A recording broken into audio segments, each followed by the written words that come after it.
Yo, assalomu alaykum. Mani biznesmen, soqqan soqqa ko'rgan biratlarim. Sizlarga hozir bitta chotki noturar bir nocha topib qo'ydim. Narpay sentrdan uzoq bo'lmagan joyda, Narpay Chorvador massividan 32 sutrlik joycha topib qo'ydim. Men sizlarga bitta lokatsiyasini keltirib beraman, qaranglar.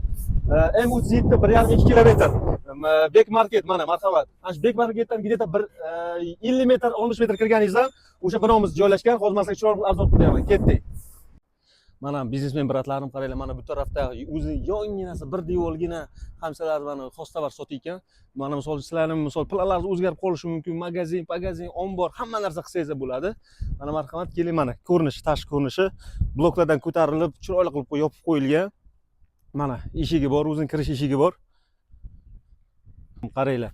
Buni joyning kattaligini qarang, mazza qilib baqa ag'dan baqa chopib yursangiz bo'ladi. Buni ertalab chopib qizishga, yerlar eritishga zo'r joy ekan. Ha, hazil. Qarang, bu joy o'zi aslida bog'chaga ixtisoslashtirilgan. Buni bratimiz bog'cha qurmoqchi bo'lganlar. Hozir endi qarang. Buni eng qizig'i ikki etaj qilib qursangiz ham bo'ladi. Endi o'zingizning nimangizga bog'liq. Lekin aslida bir etaj qilishga ruxsat olganlar, lekin keyinchalik ruxsat olib ikki etaj qilib qurishga ixtisoslashtirilgan. Buni qarang, kattaligini bu tarafdan darvozasi bor, u tarafda darvozasi bor. Ikkita darvozadan ag'dan kirib yuraverasiz mazza qilib. Ketdik, bir ichkarilarni bir ko'rsataylik do'stim.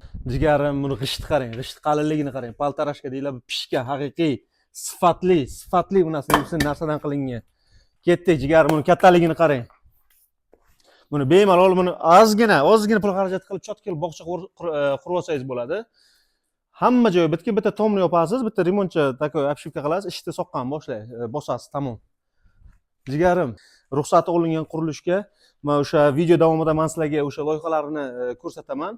Agar kimga qiziq bo'layotgan bo'lsa, hamma dokumentlarini egasi tashib beradi. Buni narxiga keladigan bo'lsak, buni egalari oldin 2 milliard 100 million degan ekanlar. Men har doim bilasizlar, kelaman, birinchi savdo qilaman. Nech pul deyapsizlar? Agar juda baland bo'lsa qo'ymayman. Hozir bu bratimiz bilan chotga gaplashib qo'ydik. Hozir bo'lsa 1.9, ya'ni 1 milliard 900 millionga berayotganlar. Agar pul bilan kelsanglar, yana 1-2 so'm tushgan joyi bor, jigarim, srochni telefon qilinglar, qochib ketadi bu joycha. Qachongacha qilganlik. Kelinglar, rahmat.